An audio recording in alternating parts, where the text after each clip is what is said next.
In this video, you will learn how to set any ringtone on iOS 15. The process is really simple. So to set any ringtone, you have to first open settings on your iPhone. Tap on settings and open them. So once you have opened settings, tap on the option which says sounds and haptics under the notifications option.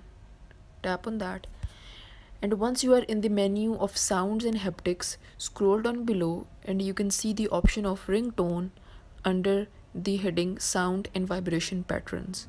Tap on ringtone, and here's the list of all the ringtones which you can select and set on your iPhone. Tap on any ringtone to select it. After that, tap on back option. So in this way you can set any ringtone on iOS 15. If you found this video helpful, then please like, share and subscribe before leaving. Thanks.